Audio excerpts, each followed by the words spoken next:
That. Mandy, we have a lot to talk about today. Obviously, the college football playoffs are set. We've got the NFL, and we've got some big-time baseball moves that will affect where Sean is in Houston. All of that and more coming up shortly with Sean Salisbury, followed by Ryan in Sacktown to talk some Kings as they hit the road 13-9 on the year.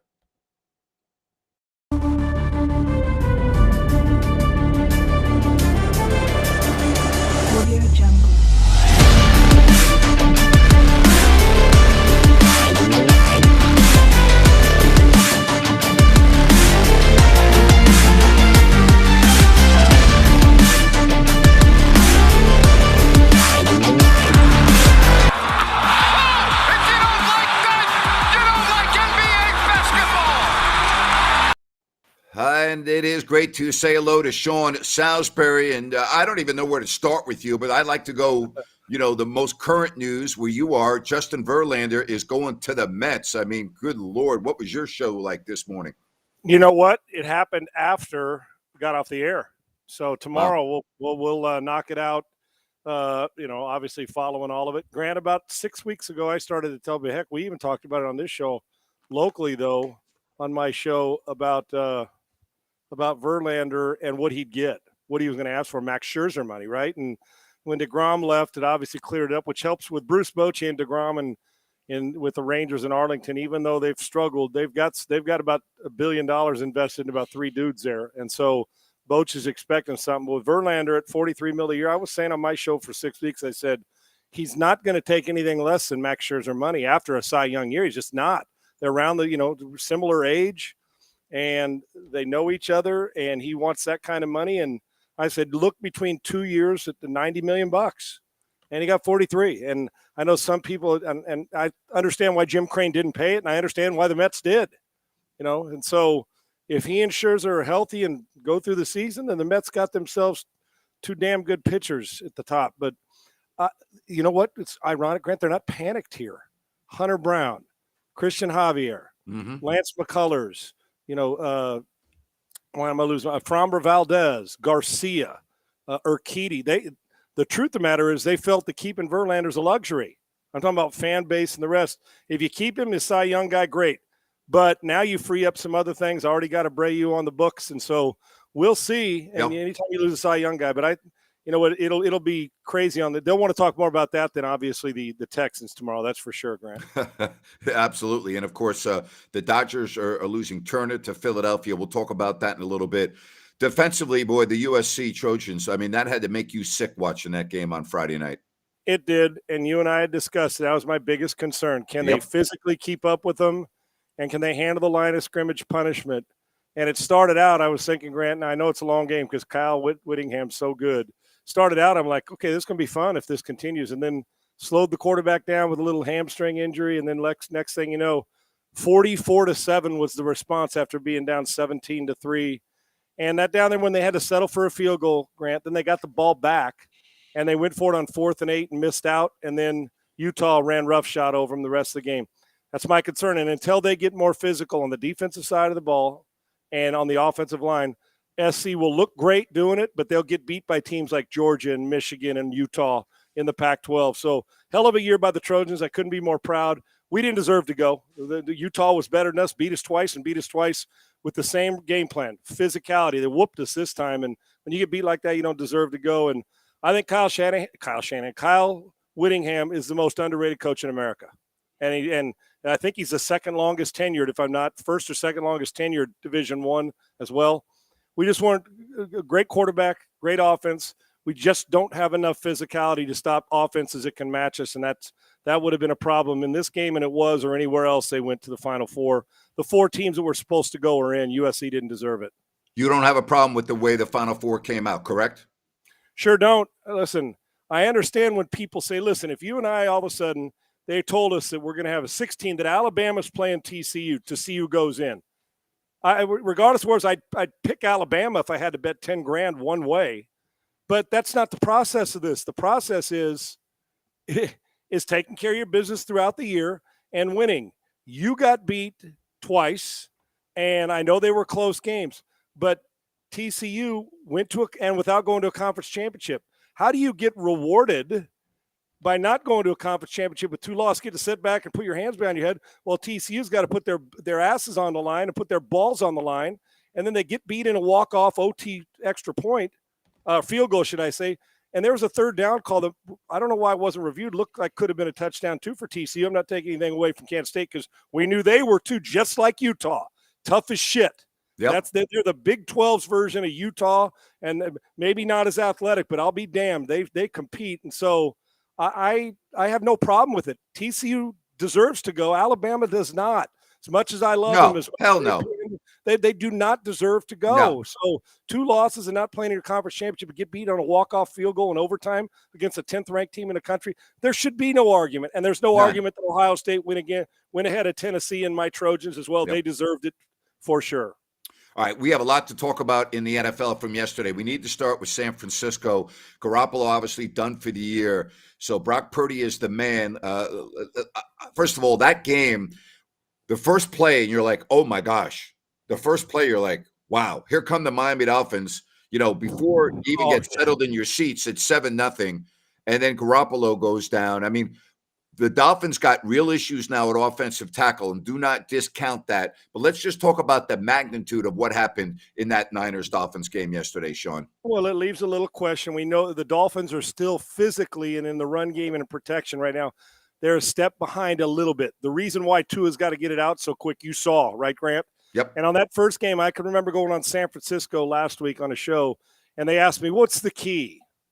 Hell, you might have even asked me it as well, but I know they did too. They said, what's the key? I said, taking the Miami Dolphins receivers off their mark and not letting, maybe you and I even talked about it, I think, Grant, is taking them off their mark so they don't get those free runs. And at the very first snap of the game, the 49ers start pressed and bail.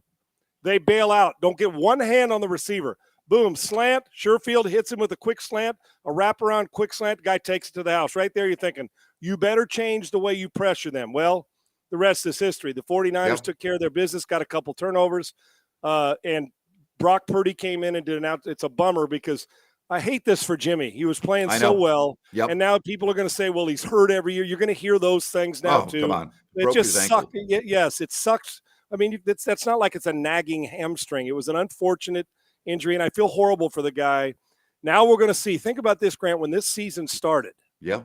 Brock Purdy he had to earn a job. He was in a battle to be the third quarterback. Yep. Now the 2-time Big 12 I think he was a Big 12 first-team quarterback twice in his career.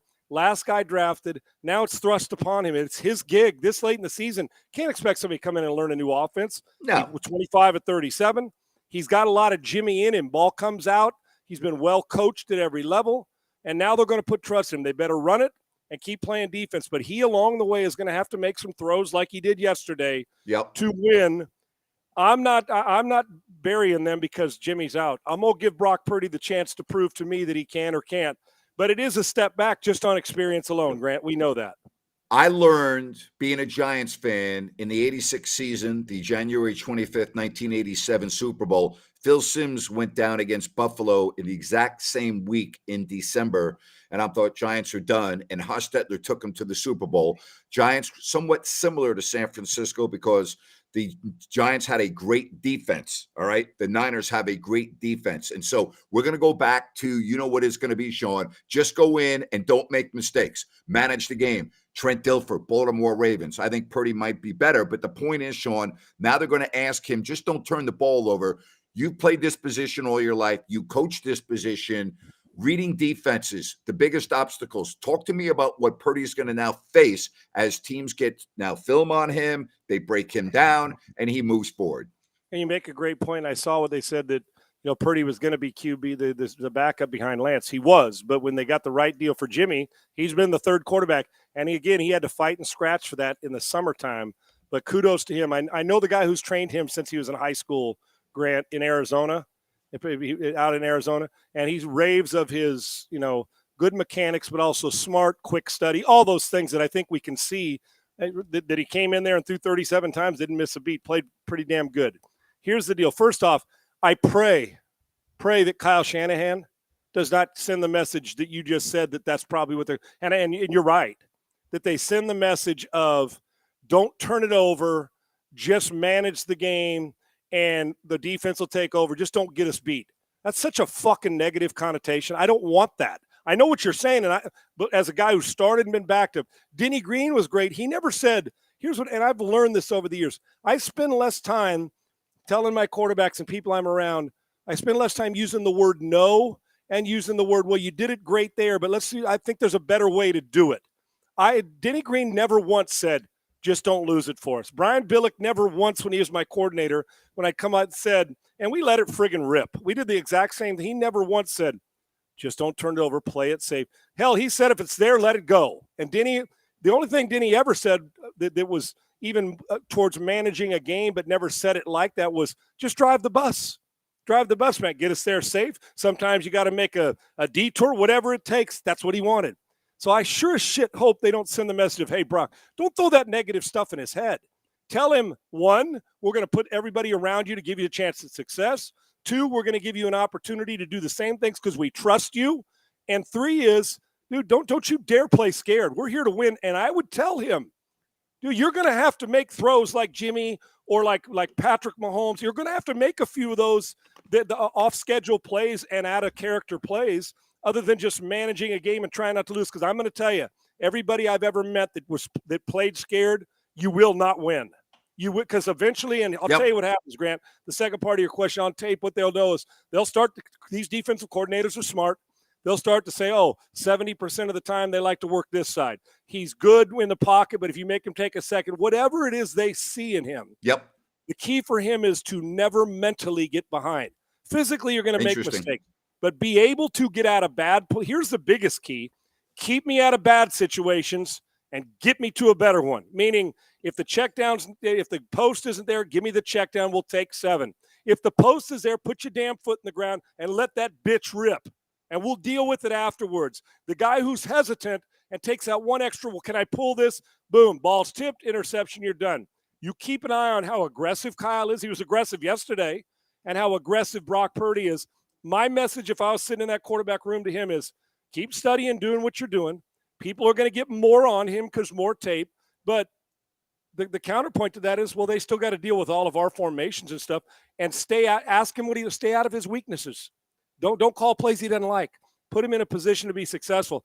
If I'm in that quarterback room with him and I was quarterback coach, I'm telling him, I say, dude, we're not treating you anything different than we would have Trey Lance or we would Jimmy Garoppolo. We're going to play, and we expect you, since you're getting paid, to play like the starter. Now go do your thing. Just be smart. That's not telling him not to lose it. Just go be smart. And if you like it, pull the trigger. That's how I train my quarterbacks.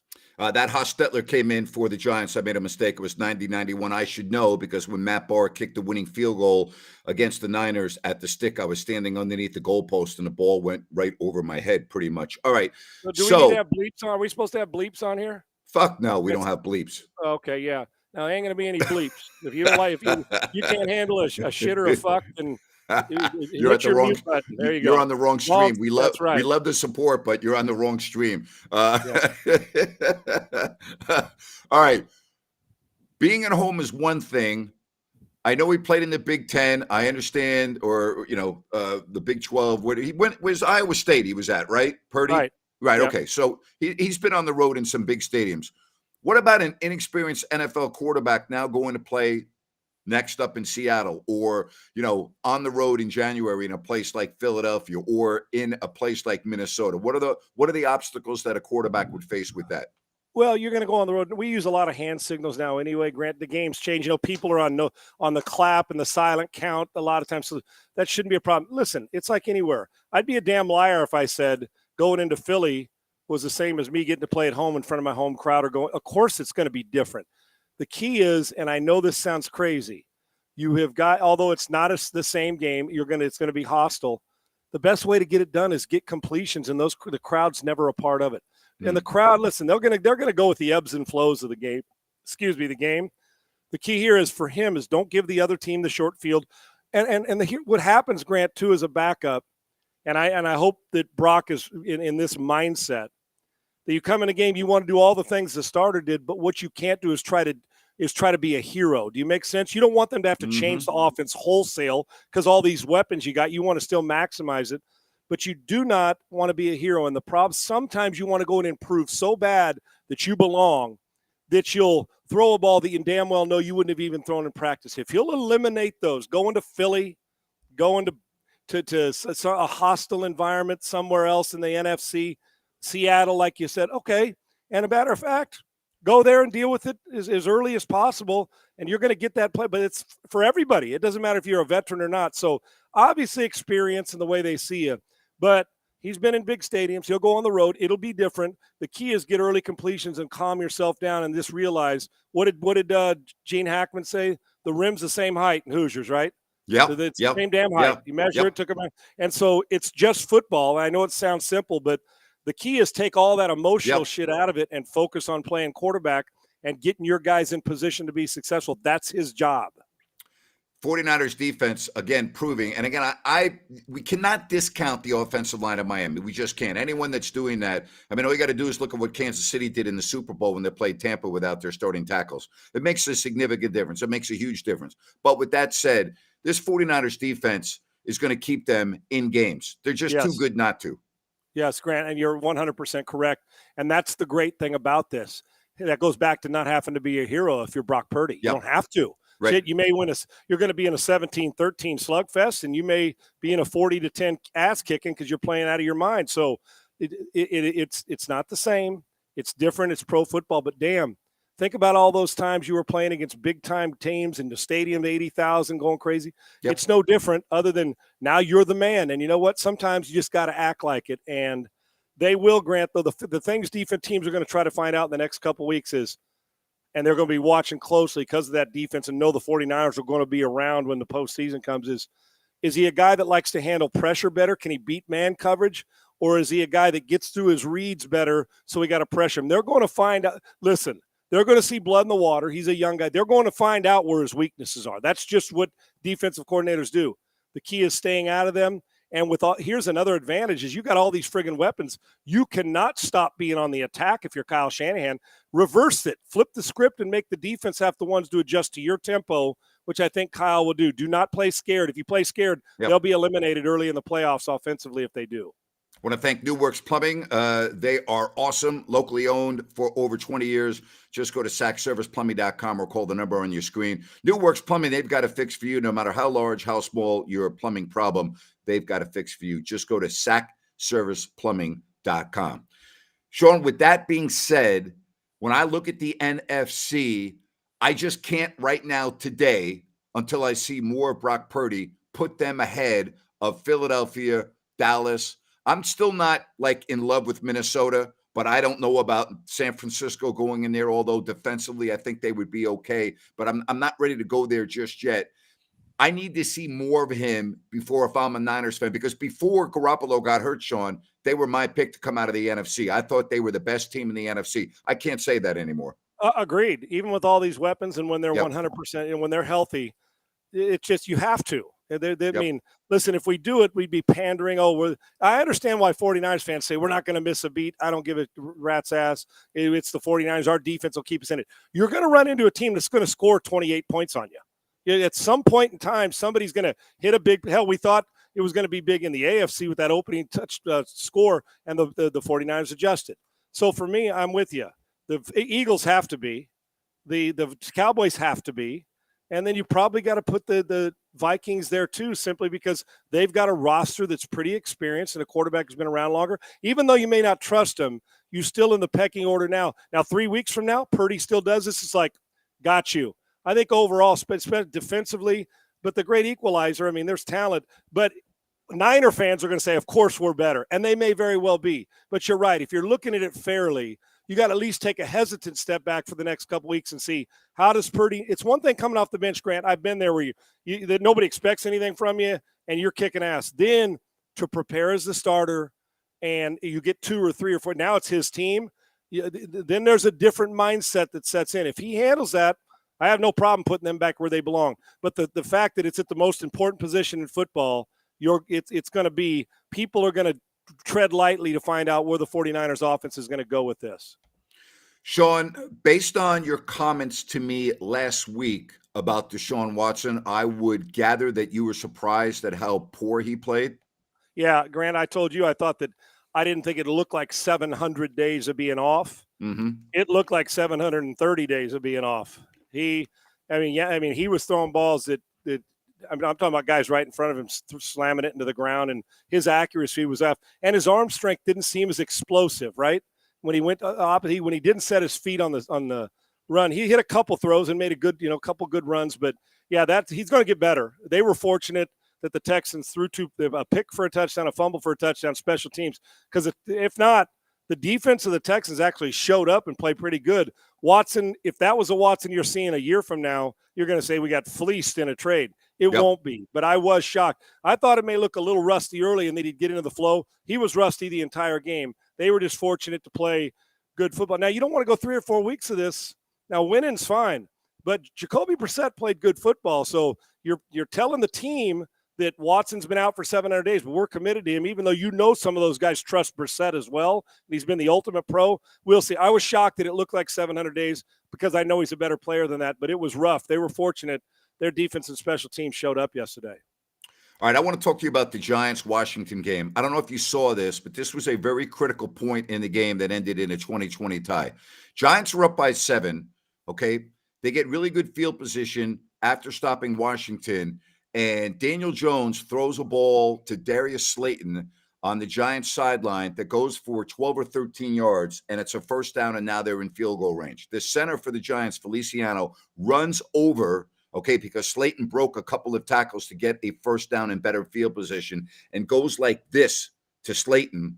The official thought that he was taunting, throws a flag, 15-yard unsportsmanlike penalty. They get backed up. They don't end up, they have to punt the ball. Eventually, the game is tied. I know that plays don't come down to one game unless it's the last play of the game. And I get the fact that the way the game is called now. I just couldn't believe that. I just could not believe that in that situation, they called a taunting penalty on a center, by the way, that runs down to do that to his receiver. And even the replays showed that he was not doing that towards the Washington Commanders defenders. It's just mind-boggling to me. It really is. Grant, it's never one play, but I'll tell you what, one play, it makes a difference in a game like that. I can sure as hell tell you that, right? Yeah, because if you kick a field goal, the game's over there. The game would be over, and you have a very dependable field goal kicker in Gano. You're up 2 scores now with probably under 5 minutes left. You're going to win the game. Yes, and the bothersome with me is I go back to can you check the intent, please? Can you check the player, offensive lineman, the flex, like, hey, great job, man, way to go, Muscle, way to do your thing. Right. And then if you don't know, how about being able to go upstairs and say, oh, yeah, he wasn't doing it to the guy. I once again, it's a judgment call. I don't care. If you got a flag, why can't you throw the red flag there if you want, or if it's within the last few minutes, and say, oh, his intent wasn't to taunt. He was talking to his own player, and then pick the flag up. I don't know why we just can't get it right. Get it right. We got plenty of time. And then the truth is, if we want to go real deep, who in the hell cares if a big center, a big 300-pounder runs over there and flexes? Good gracious. And if we can't handle that taunting, I know. Then we're a bitch-ass league. Are you kidding me? Have a little common sense. Yeah, it's ridiculous. All right, now in the NFC, all right, the AFC North, all right, and with the injury to Lamar Jackson, the MRI they announced today week to week, but he probably won't play this week against Pittsburgh. That's going to be a hell of a race coming down with Baltimore, and Cincinnati. The Bengals are starting to really find themselves, Sean. And guess what? Guess who looks like an MVP again? And that's Joe Burrow, man. He's starting to throw himself into the Mahomes, Hurts, and Tua situation big time. And he is. Grant, this is eerily similar to this team last year. Yes, it is. You remember they started to get better late, and they made a run. They ended up 10-7. I think was the record of the season. Right? Was it 10-7 last year? Was our first? Or was it 10-6? I think so. Did we play 17 games last year? Yeah. Yes, I think it was 10-7 in the regular season, and the rest, getting to the Super Bowl. But this is eerily similar. They got fired. Now that is a complete offense that can do it all. Their backup running back dominated the game against the Chiefs and Samaje Perine yesterday. Go back. You want to know about what kind of balls of a burglar this dude has, of a daytime burglar. That they got a couple penalties, moved it back. It was like 3rd and 14 or 17. Wow. And he throws a dig route to sew the game up at the end. I'm talking about Big most time. would have just said, hand it off and let's kick a field goal. Then we'll be up and they've got no shot. He decided they brought back. That's how much trust Zach Taylor has in him. And he put it where it was like 6 Russian cosmonauts in a micrometer. I don't know what that means, but I know it's explosive. And it was a coffee can size window. Joe Burrow's got him. A couple 3 weeks ago, Grant, we had talked about it. And I thought that my team on the outside that's going to be dangerous pushing towards January is the Cincinnati Bengals. Yeah. And I think they're going to win the North, as I thought they would in the preseason. And I think the Chiefs they own the Chiefs. They do. And if that's in, then now you got to deal with Buffalo. But do not be shocked that this team's hanging around late in January because they're really good. I picked Baltimore to win because I thought that Lamar Jackson was going to have that year, and he has, but his injury would concern me. Do you believe in teams have other teams' numbers? I mean, that's now 3 times in a row Cincinnati has beaten Kansas City, and each time you would say Kansas City was the better team. Is it about matchups? Tell me about that. What is it about the Bengals that seem to have the Chiefs' numbers, Sean? Is this all in the same year too, Grant? Is this all in 2022? Did they beat him 3 times in 2022? They beat him twice last year. That's right. Yeah, early January, playoffs, and then now this year. So, yeah, I do believe that, Grant. It's like pitchers and hitters. Sometimes the guy just doesn't match up well. And not, hey, listen, when you got Mahomes, the great equalizer, you can do it. But 2 things stuck out yesterday. The way they contained Kelsey early in the football. The first half didn't have a catch, I don't think, or any yards. And then he started to get going. But Mahomes, obviously, when you have him, you're never going to count them out. But, yeah, I do believe it. I do believe it when it comes to the way a quarterback or players feel about the way they can attack somebody. And if it isn't real, then you got me fooled because it sure looks real for 3 straight games now against them. They've played their ass off. So I do believe it because a coordinator feels good about the way they play their coverages because they're not going to make wholesale changes on their defense during a season. So right now, does that mean – now it's hard to beat a team 4 times in a row, a good team. So they may see each other again, and I'll bet you Kansas City's favored when they play, regardless of where it is, Grant. I'll bet you. Yet they know how to play it, and here's one thing. The difference between Mahomes and Joe Burrow ain't far off now. So you don't have an overwhelming advantage anymore. That dude Burrow can flat-ass play. This is a really good question. Why is there little hype on the Eagles? Do you guys feel they are not getting enough credit? I don't really pay attention to who gets credit and who doesn't. All I know is I'd be very leery about going in and playing the Eagles in the Link in January. I'll tell you that. I don't know why people don't respect. I mean, I think I agree with this. Yeah. Now, I think players and teams know that they're really good. Here's what it comes down to for me, Grant. And I think the Dolphins in the AFC get the same. Now, obviously, the Eagles are better right now, record-wise. I think they get the same feel, and I'm going to tell you why. Again, I don't think a lot of them believe Jalen Hurts can continue this, but I don't know what they're looking for. Guy threw for 390 again yesterday. What are you waiting on? I mean, he's improved as a passer. I don't know. And Tua, I think they feel, because you look at their roster, they get after the quarterback. They can run the football. Their quarterback can kill you with his feet. He's a poised, smart decision maker. Why? Because he doesn't have the hype of a Josh Allen, or he could be the MVP of the league this year. I'm not. Listen, you can give me Mahomes right now, but I'll tell you what: if you give me Hurts today, there should be nobody in the league that has an argument with that. So when people, you don't get to this point by just, well, they're not that impressive. Well, they're pretty impressive to me, and maybe because they're not the Cowboys America's team, they're not the Steelers. I don't know. They don't, but they're in Philadelphia, big media market. I don't know why people don't trust them. Because I'm going to tell you right now, Jalen Hurts is a player. Now, I don't know if they're going to win it all, but they should be the number 1 team in the NFC. Absolutely. And I can make an argument that they're the number 1 team in the NFL, not just record, but that they can beat anybody. Yeah. I'm going to go back to the Vikings for a minute. It's not that I don't respect them, but the way they have won the majority of their games this year, even yesterday, the Jets had the ball at the freaking 1-yard line. Then they got the ball back and they had a chance to score again. Same thing with New England in that game. The way they won at Buffalo, I get the fact they won, and I get a win as a win. The way they have won this year just says to me, gee, in the playoffs, is that going to work? Are you going to be able to win in the playoffs every Sunday on the last play of the game? I'm just leery about them. That's why I understand why you're leery. Let me ask you this, Grant, for a guy who's covered it forever, all these sports. Could we flip the script the other way and give it 180 degrees and say, okay, this team's proven that they can have. They've won it from Cousins. They've won it from Dalvin Cook. They've won it from Justin Jefferson. They've won it from their defensive stand yesterday against Mike White and the Jets. And here's what people are also saying about it. Well, they've beat some average quarterbacks this year. Well, Josh Allen's pretty good. Oh, but he was banged up, with the it doesn't matter. They just don't get it. See, that's the real team. Cowboys got it. Yet they've won 10 times. I think they're looking at it the other way, Grant, and I understand where you're coming from. To sustain that throughout January and into February is I think they're saying to themselves, well, we'd like some more leeway and some space in a game. We win close games, and the playoffs are going to be close games. So I look at it the other way. Maybe they think they're pretty damn good, that they know how to they know they got the guts enough to win in the end, as opposed to winning 35-17 every game. I agree with what you're saying, except for that doesn't add up to me when you're playing inferior teams that should not stay on the field with you with under 5 minutes left to go in the fourth quarter. Playing down to their competition. Right. Yes. Yet the Jets have been a playoff team most of this year. Think about it. I know I know what you're saying. You look at the Bills personnel, and would Mahomes put it in the end zone? Probably. And I'm with you. I still tread lightly on the Vikings. I do.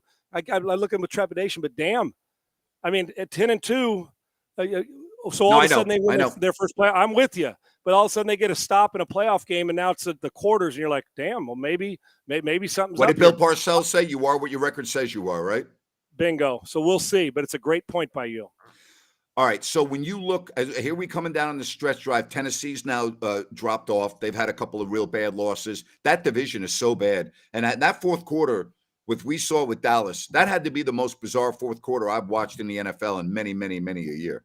Yeah, now Burks is starting to rear his head, that young rookie from Arkansas, wide receiver. I'm talking about for Tennessee. Yep. But I feel like Tennessee has to have everything go perfect for them to win.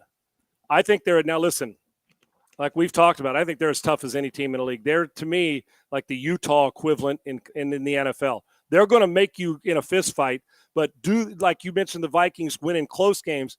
Do the Titans have enough weapons to keep up with all these great offenses in the postseason if they can't control the clock running it and shorten the game? That's what people are going to ask. But I think Treylon Burks is going to be a good player. The Colts, what a disaster. Oh, boy. If I told you before the game, Grant, here's what's going to happen in the fourth quarter of that game. What's going to happen? And I scripted it like it turned out. You'd look at me and say, dude, there's no way. You can't write that book. No, but there's not enough time in 15 minutes for somebody to do all that shit in a fourth quarter of a game. And they did, as a professional team. I mean this with all respect. I love him. I think he's going to end up in the Hall of Fame as an MVP in this league. Matt Ryan, he's turned it over 20 times or something himself. He just can't. They have got to find a new quarterback. I do not believe Matt Ryan is a 17-game starting quarterback in this league, and I have nothing but respect for him. To me, it's getting close to being time, Grant. If he wants to hang around and be a backup and help out, but that team does. They've got the quarterback position wrong a few times since Andrew Luck left.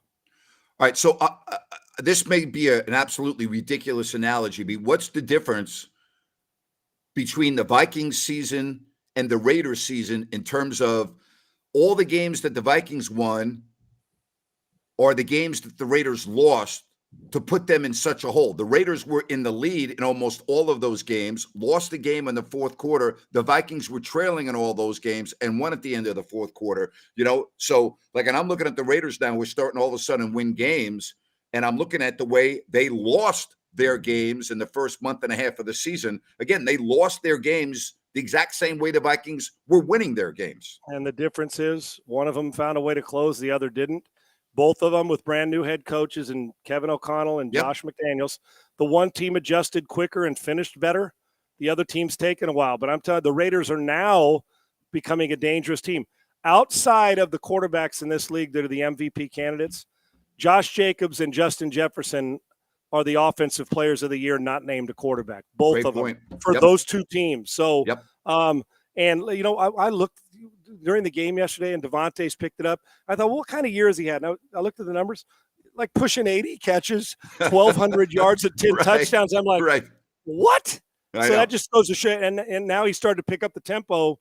The Raiders, they're not going to make it, I don't think, to the playoffs, Grant. They'd have to run the table and put themselves in position. But I can tell you this, they're going to disrupt it, and they've already started doing that. All right, final question.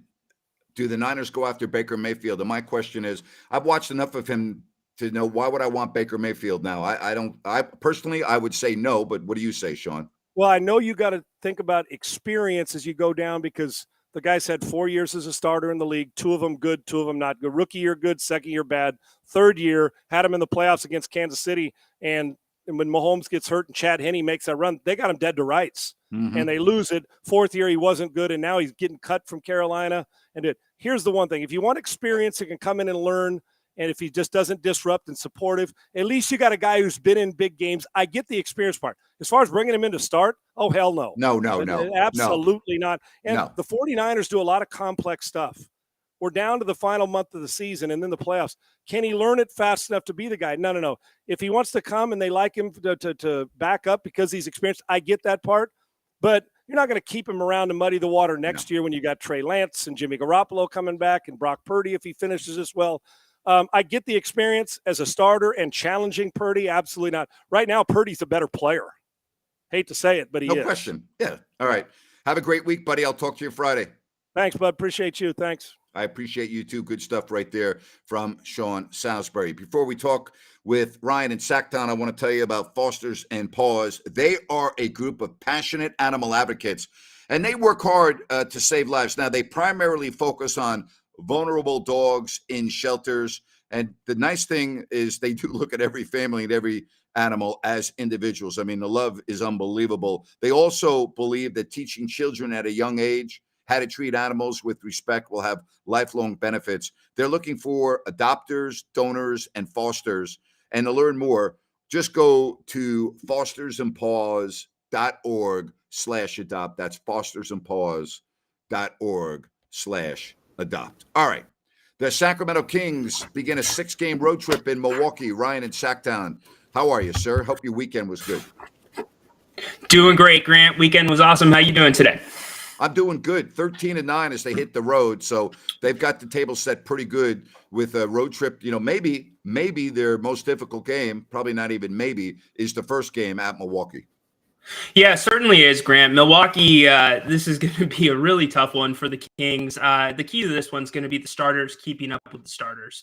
Milwaukee has a great bench, and usually the benches are strength midway through the game. But you also have to look at the road trip in a whole, Grant. They play 4 games against 4 teams out of the 6 that are ranked within the, I believe, 7 spot and up in the Eastern Conference. So we have 4 playoffs. Well, let's go talk about it. They play Milwaukee, they play Cleveland, they play Philadelphia, and they play Toronto. They're all in the top 7. Now, Philly is struggling right now. They've lost 2 in a row, but you make a good point. They're playing teams that right now are playoff teams. Milwaukee is 16-6.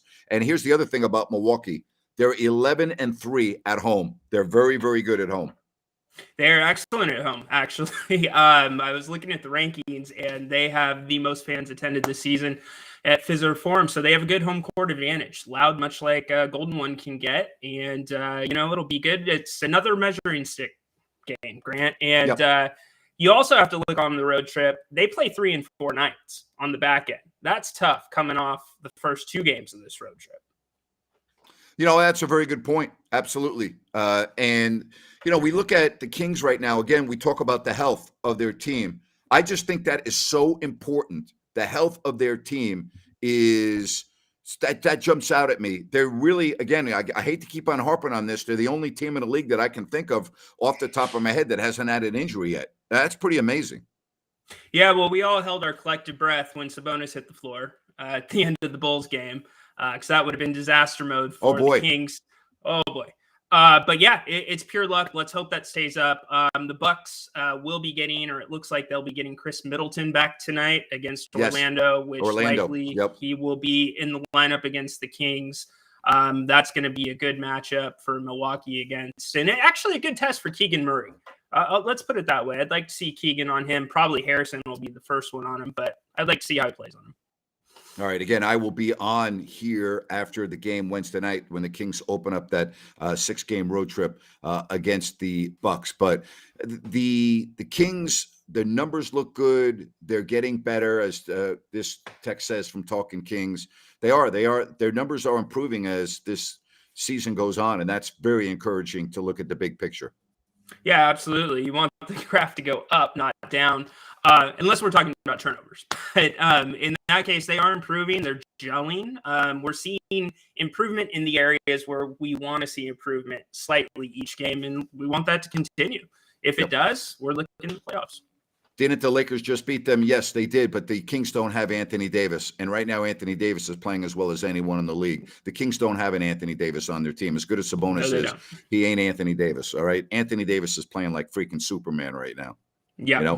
He's playing MVP level. Let's put it that way. Yeah, well, that's why the Lakers are starting to ascend in the standings. And, you know, again, everything is to health with them. But if the Lakers were to stay healthy, there's no question in my mind that they're going to be a playoff team. They're if you have a healthy LeBron and a healthy Anthony Davis, and we can stop right there, you're going to finish, you know, in the playoffs in the West. But there's a long way to go. Here's what we do know, you know, about the Kings. They're getting phenomenal production from their bench. You know, you talked about their bench when we started, but the bench for the Kings, Jeff, you're exactly right.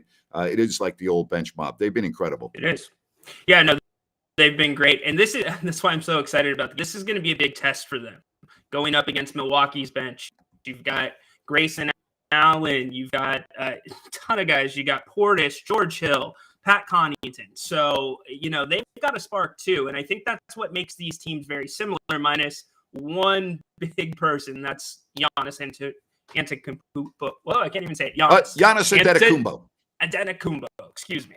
So. Oh, wait, you sound like Jerry now. He's rubbing off on me, all these tech lessons.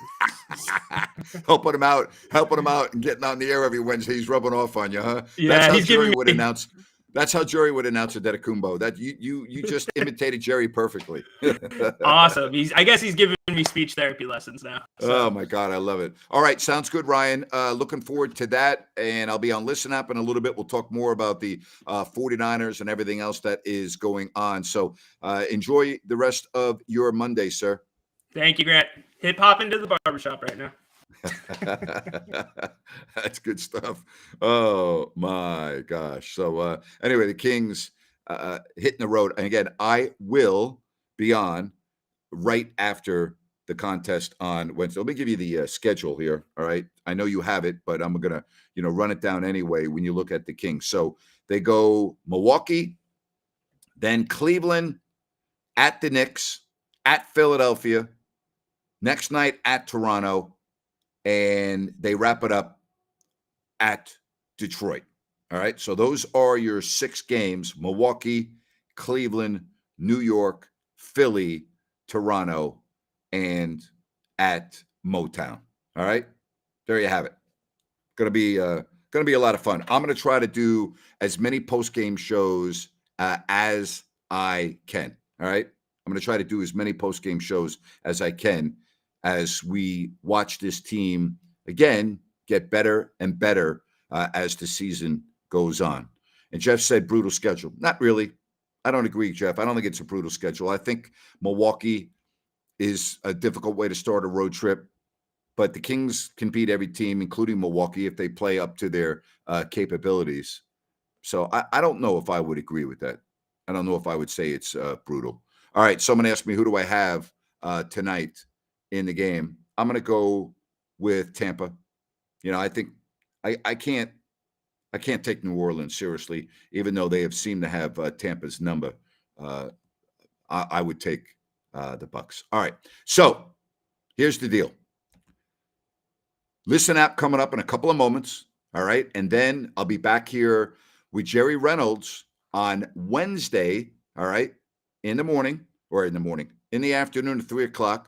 And then we'll be on after the Kings and the Bucks and everything else that we have this week. It's going to be a really, really good week. All right. It is going to be a really good week. So really appreciate your support. Thank you very much for joining us here. Always good when I can talk to Sean Salisbury and when Ryan talking about the Kings and you right here on If You Don't Like That with Grant and